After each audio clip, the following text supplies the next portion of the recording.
Olá meus amigos, colegas, você que me segue no YouTube ou no Instagram, sejam bem-vindos a mais um vídeo.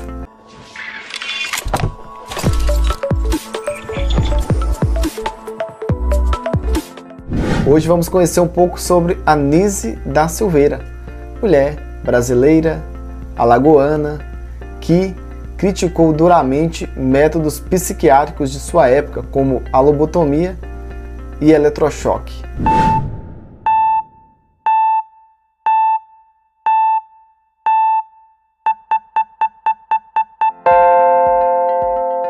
A lobotomia, gente, é um procedimento cirúrgico criado por Ebas Moniz nos anos 30 e perdurou até os anos 50.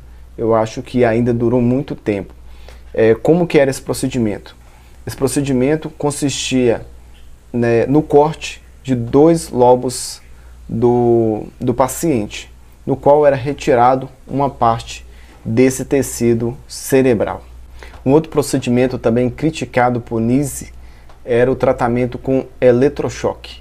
Eu e os colegas aí da Universitas, do curso de Psicologia, estivemos em Barbacena, no hoje, atualmente, o Museu da Loucura, e eu gravei um pouco sobre como funciona esse equipamento. Vamos ver. Foi muito utilizado também. Esses 2 bastões foram colocados aqui na têmpora, essa parte mais molinha aqui. Então, na hora que apertava aquele botãozinho ali, dava um choque, e imediatamente o paciente sofreu uma convulsão. O objetivo era provocar essa convulsão mesmo, tá? Tanto é que o tratamento era chamado de eletroconvulsoterapia. Então, com isso, assim, era um tratamento muito agressivo, porque o paciente, a gente sabe que passa uma corrente elétrica no corpo, produz uma contração muscular. Então o paciente ali de ter uma parada cardíaca, então devido também essa contração do... E esse que aparece aqui no final é o nosso colega Daniel. Alô Daniel, um abraço. Bom, vamos conhecer um pouco sobre a história da Anísia e na sequência a gente vai falar um pouco sobre a sua importância para a psiquiatria.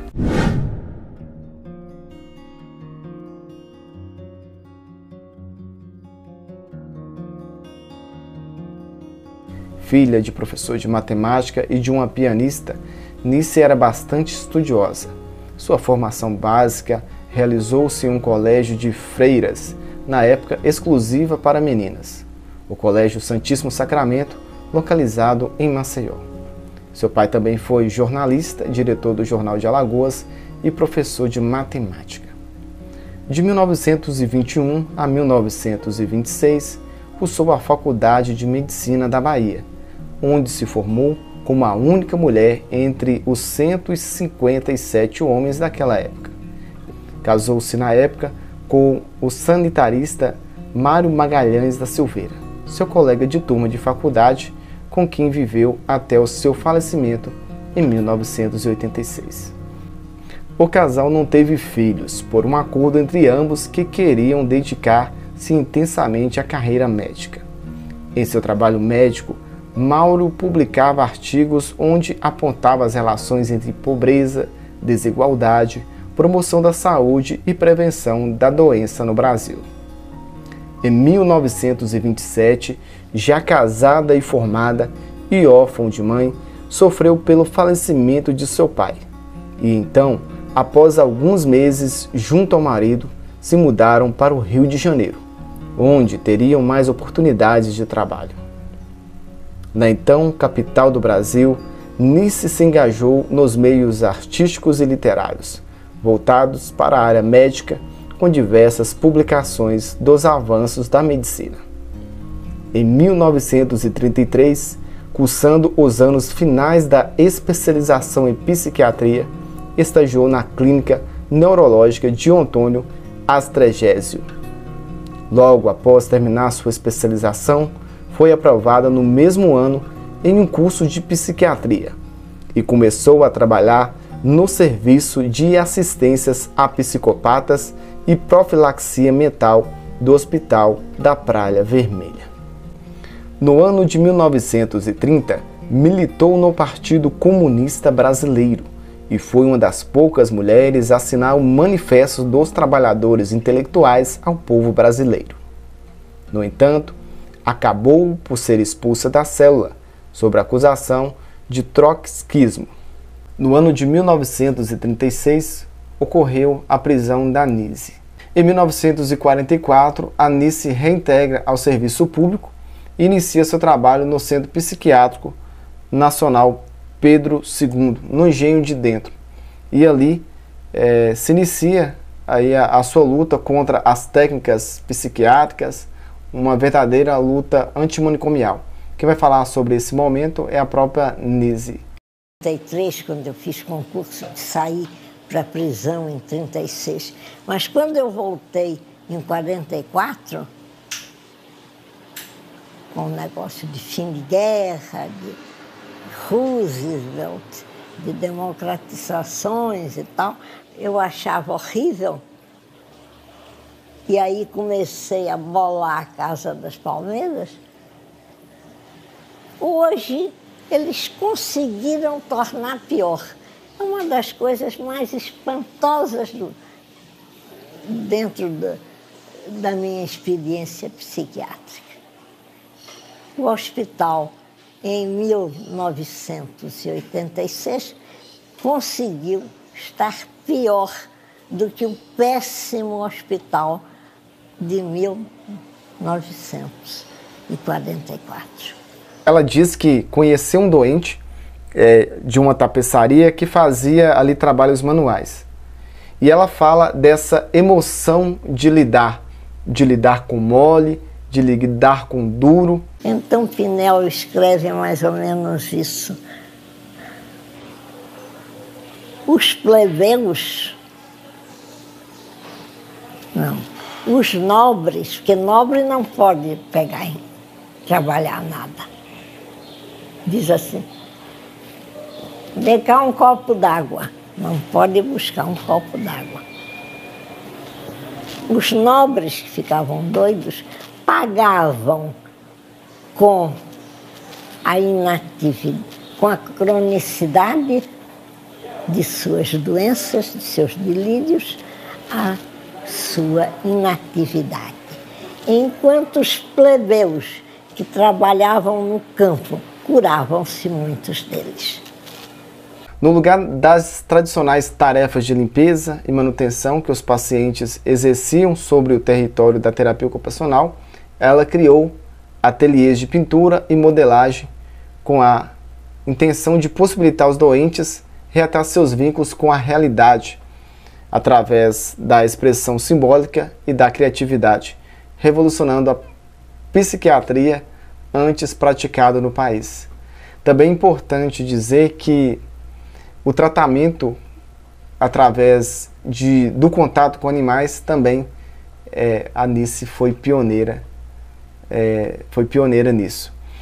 Bom, vamos falar agora sobre uma outra etapa, um outro trabalho da Nise bem interessante, que é o Museu das Imagens do Inconsciente.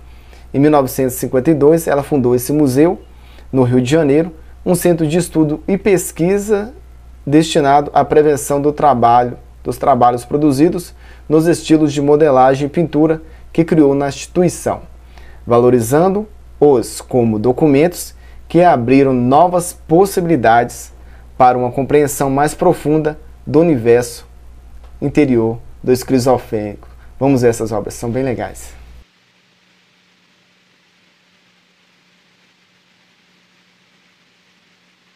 E por fim, surge a barca do sol, presente em numerosos mitos. A face do sol é serena e triste.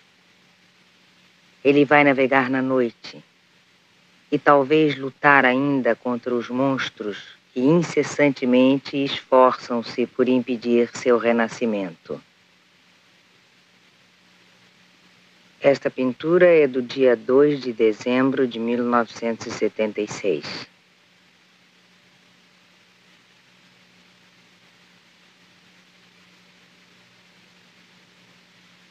Pintura do dia 28 de janeiro de 1977. um barco do qual se erguem duas cruzes. Entre as cruzes, um grande pássaro, símbolo do espírito, levanta voo.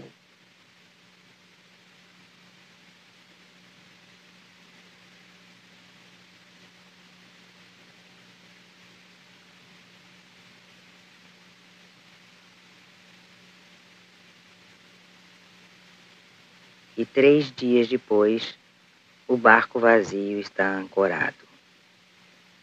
Carlos não volta mais ao ateliê de pintura. Morre no dia 21 de março de 1977.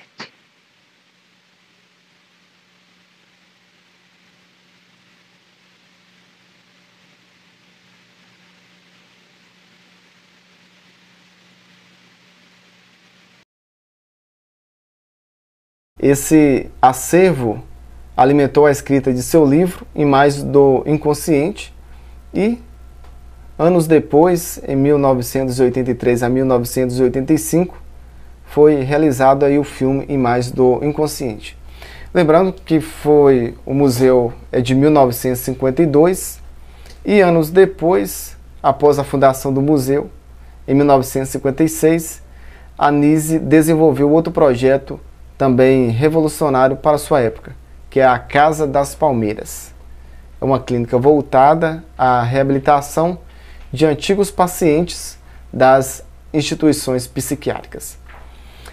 Mais à frente, os colegas vão falar sobre o filme, espero que tenham gostado, e as colegas vão falar sobre o filme que eu recomendo, viu gente? Bem legal. É Nise, o Coração da Loucura. Ele foi lançado no Festival Internacional de Cinema de Tóquio, ganhou o prêmio por melhor audiência, e a atriz Glória Pires ganhou também prêmio por melhor atriz nesse filme. Em 2016 foi lançado no Brasil, também ganhou o prêmio de audiência no Festival de Cinema do Rio. Enfim, sucesso, super recomendo. Bom dia, professora, bom dia, turma. Vou falar um pouquinho do filme Nise, no Coração da Loucura, onde a história de Nise e de seus pacientes, começa a ser contada no ano de 1944, quando ela retorna ao trabalho no Centro Psiquiátrico Nacional Dom Pedro II, localizado no bairro Engenho de Dentro, na cidade do Rio de Janeiro. E Nise, ela era uma supervisora pública na época em que foi presa. Nise foi acusada de envolvimento com o comunismo e ficou presa por 15 meses. Depois desse período, afastada pela medicina, ela retornou ao serviço público. E Nise recusou adotar o tratamento até então dispensado aos pacientes portadores de sofrimento mental, que se baseava em métodos violentos, como agressão físicas, eletrochoques ou lobotomia. Em razão da recusa, porque ela não quis adotar esse tratamento, ela ficou responsável, ela foi designada a ficar responsável pelo setor da terapia ocupacional do hospital. E nisso, Nise organiza o ambiente, e convida os clientes para se ocuparem do novo espaço que ela organizou. E a partir daí nós podemos ver, nós podemos observar que através do amor muitos foram curados. E a psiquiatria, ela mostra o amor pelo outro. A psiquiatra, ela mostra o amor pelo outro, e pela profissão escolhida. Ela faz a diferença através da sua sensibilidade, através do seu olhar humanizado para os clientes. Ela consegue fazer a diferença que seus colegas da área da saúde não fez. Ela consegue ver o outro, acolher as suas dores. E nisso ela abraçou com toda a sua coragem e nos mostra que o amor, dedicação, afeto também faz parte traz a cura também faz a diferença e que todo ser humano precisa ser amado. Nise da Silveira, ela foi uma das mais importantes psiquiatras no Brasil, onde era a única mulher em uma turma de 157 alunos. Essa foi um pouquinho da história de Nise. Obrigada, turma.